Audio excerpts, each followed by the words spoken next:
Hey Creagears, Roboy here and welcome back to a brand new video. After all this time, we don't have any more custom amiibos left to make in the Salmon Run custom amiibo month. So after so many custom amiibos and 2 big diorama videos, I thought it would be a good moment to finally do a replica project again. So what better project to make than a replica of the brand new hero shot from the Hero Mode trailer. We have some fun ideas I want to include, but we will see if these work as we go and work on the prop. As with most replicas, we first had a paper pattern to assemble. Even though for most of the project I didn't really use it that much, but it was just mostly for sizes. But it did give us a good estimation if we made the weapon big enough, or more accurately if we didn't make it too big.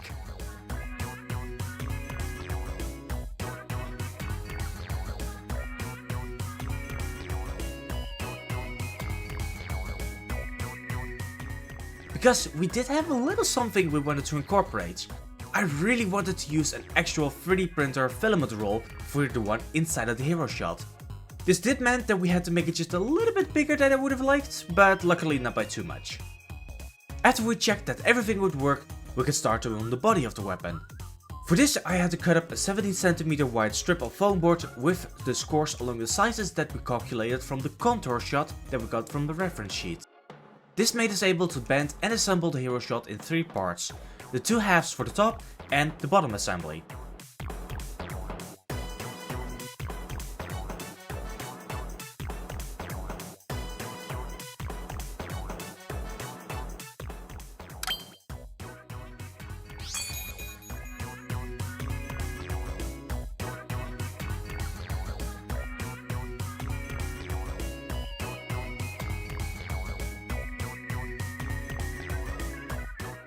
Once we got all of those cut, we only needed 2 more end plates to make sure that we get the big sides in the correct orientation.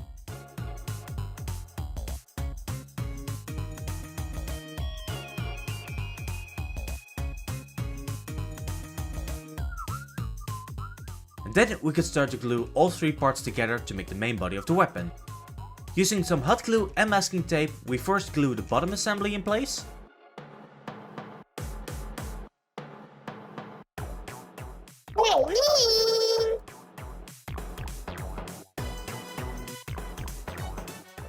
After which we could glue the long edge to be able to attach the first of the 2 halves to the assembly.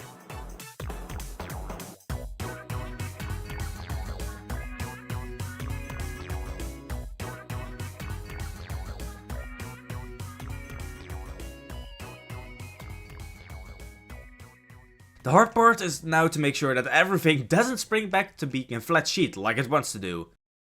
So we have to be especially careful while attaching the final half to be able to close up the body properly.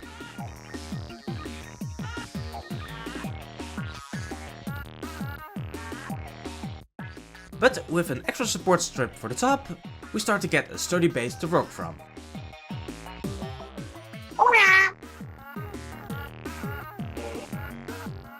Even still, we luckily didn't have to make the weapon so oversized that this part needed to be 70 cm long by itself, so we have to trim it to size. Cutting off enough to make the main piece 56 cm long.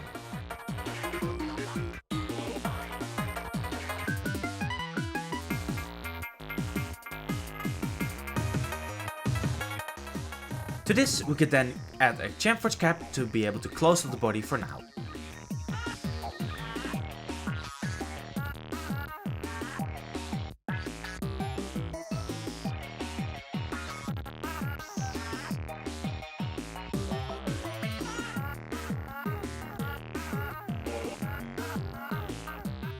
Then we get to make the thicker part of the barrel.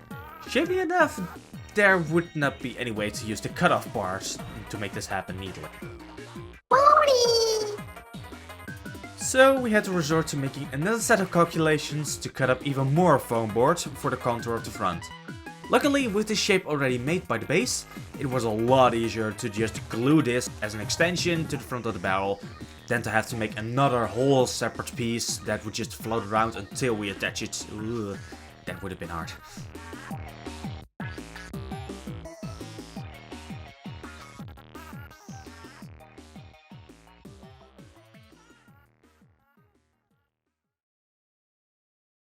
And with that all installed, I wanted to start on the mold lines of the hero shot. So for this I made a small score 10 cm from the edge of the base and along the bottom. Then we could press a pencil into these lines to make the indentation that would suggest that the weapon was made in multiple parts. This was also why we made the top part into 2 pieces. But if we tried it on the tighter bottom parts, it would have probably then immediately sprung open. And with this much progress made at the base of the weapon, we could actually start to do some progress on the handle of the gun. For which we first needed to make this extension point that we could then later add to the end of the base.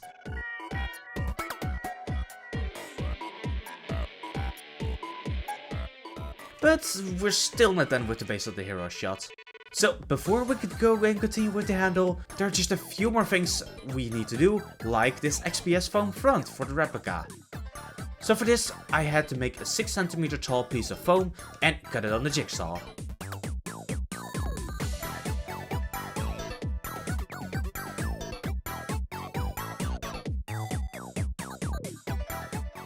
Then we can glue it to the base using some hot glue, being careful to let the glue cool down a bit as to not immediately melt the foam on contact. And while we're already working with XPS foam, and to also transition back to the handle, why not also make that from a piece of XPS foam? What could go wrong? So we could use a jigsaw again to cut the main shape out of foam, and then using some 180 grit sandpaper to make it into a better grip. And even using the same technique as the one for the mold lines on the base to make the illusion of 2 layers into the handle. This will also later be exaggerated by the use of 2 kinds of colors on the handle. And finally, to give the handle a sturdy base, to be able to let the prop rest upon, we could use a piece of 6mm MDF to finish the handle, which we could then add to the extension piece. Then we can finally do some work on what will rest within the extension piece, the inked cartridge on the back of the gun. And to make it way too excessive in the classic WVD creation style, we started to make this thing out of a sheet of clouded plexiglass and wood. A bit excessive, but it does allow us to get that nice inside glow that is visible on the promotional renders. And to use the laser cutter to engrave the Ammonite logo on the front of the pieces.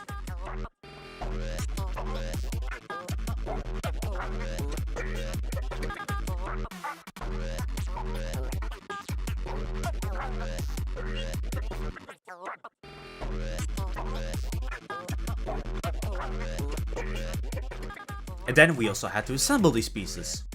So first we had to glue the yellow backing to the insides of the cartridge with some PVC glue.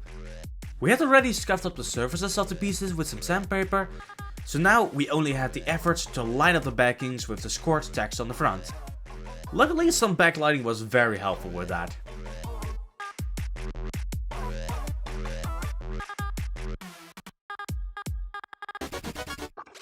Then after letting it dry, we could remove the protective film from the yellow pieces and start to actually assemble the box.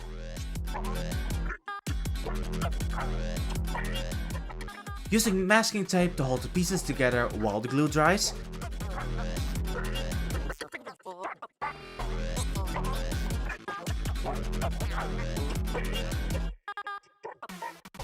And also making use of the rest of the box assembly to make sure the sides dry in the correct orientation, to not get a skewed box later on.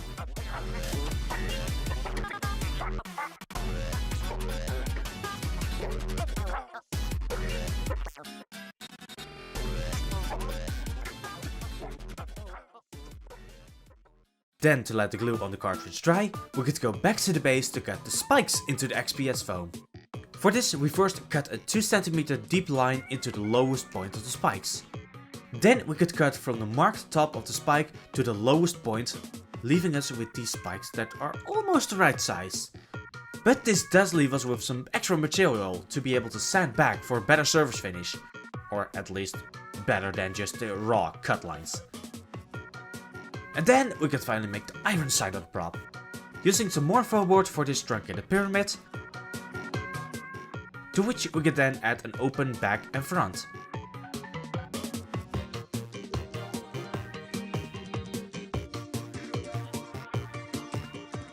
also be able to add these pieces of clouded plexiglass from some leftovers from the cartridge to let some light through.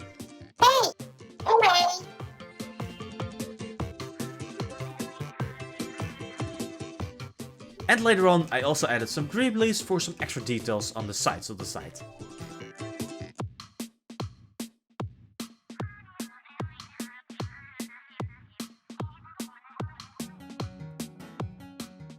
With all of these big things made, we could actually do a little preparation for the painting, for which we need to seal the foam with a few layers of acrylic paint to protect it from the gases of the spray painting. Especially the XPS foam pieces, but not forgetting about the open edges of the foam board, since these will also melt if not treated right.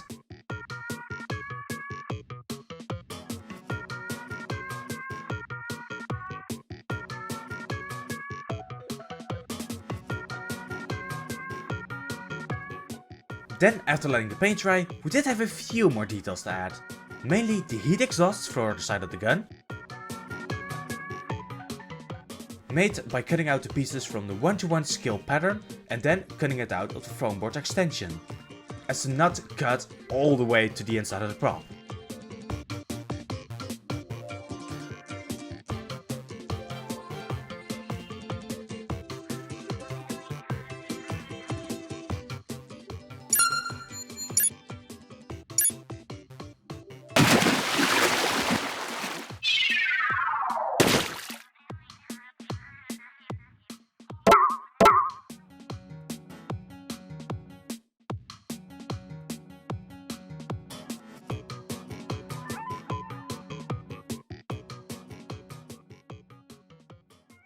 Next we cut a 2cm wide strip of 5mm EVA foam, which we then add 5mm into the foam board onto the base of the hero shot, as a decorative strip around the front of the gun.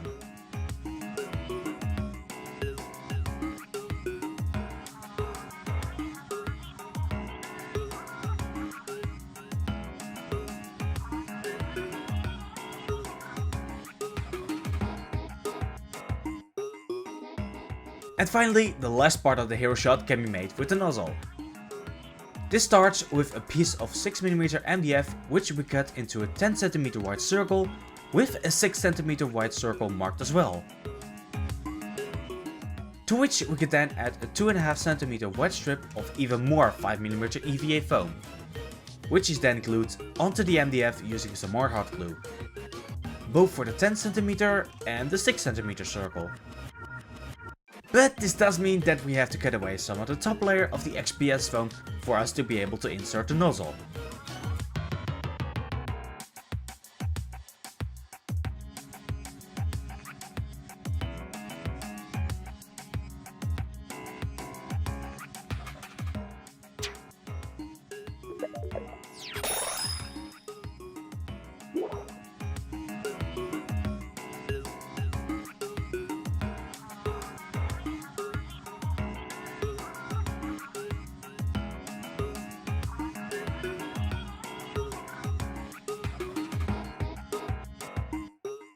And while we're doing the final things to the gun, why not also add the handle and these two yellow craft paper buttons to the end of the gun.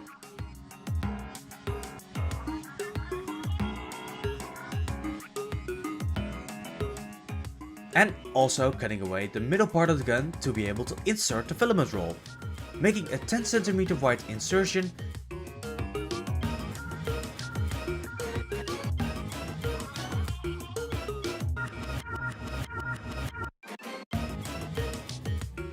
And then adding back two plates to help with the support of the body of the prop.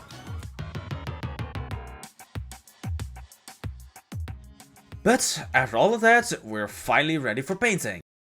Having already started with a white base for the nozzle, we can finish this with a coat of baby blue acrylic paint, since we didn't have that color in our collection of spray paints. But what we did have is yellow, of which we needed a lot. So, to make sure that the already spray painted black parts stayed that color, we first needed to add some tape to cover these places. Mainly the top of the cartridge, as well as the front of the hero shot, the handle, trigger and the exhaust. After which we can then remove the tape to reveal the nice colors of the prop. And this then also allows us to finally glue the wooden parts to the plexiglass of the cartridge.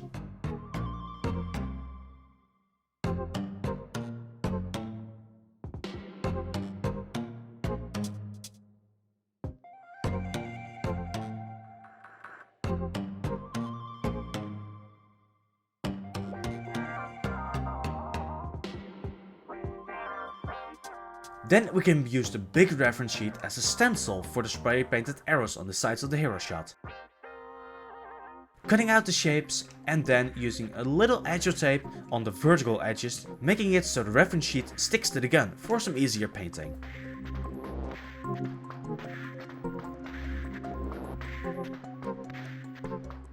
Then, after all the parts were painted, we can start to finish up the prop by adding the last details to the filament roll.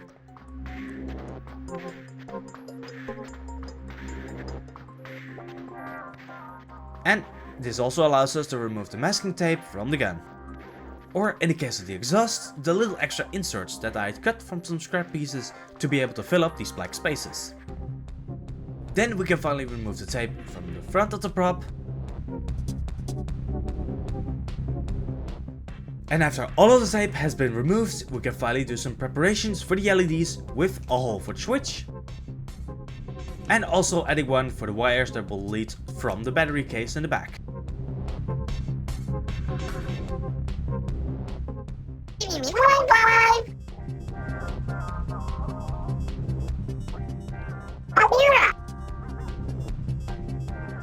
Then we can glue the nozzle to the front of the prop.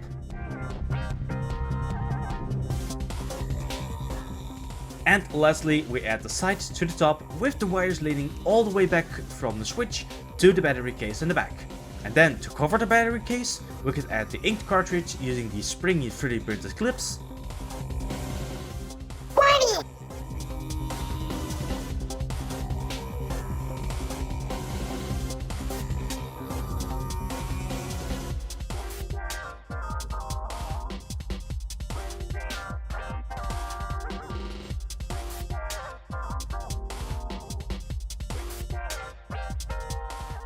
And finally, after using some yellow paracord for the filament on the roll, we can officially announce this Splatoon 3 Hero Shot replica finished.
Hey Creagears, Roboy here, and we hope you enjoyed this video. Looks like we're going to need to do a bit more puzzling to make the brand new prop actually fit on the weapon prop wall. But that's not the only thing we're going to have to do some extra work for. We also have to make a foam board version of the cartridge on the back, since, wow, it feels like the hero shot is heavier than the tri-stringer. It's not, but with the full weight of the thick plexiglass on top of where you mainly hold it, it gets heavy much faster than just holding the balanced tri-stringer.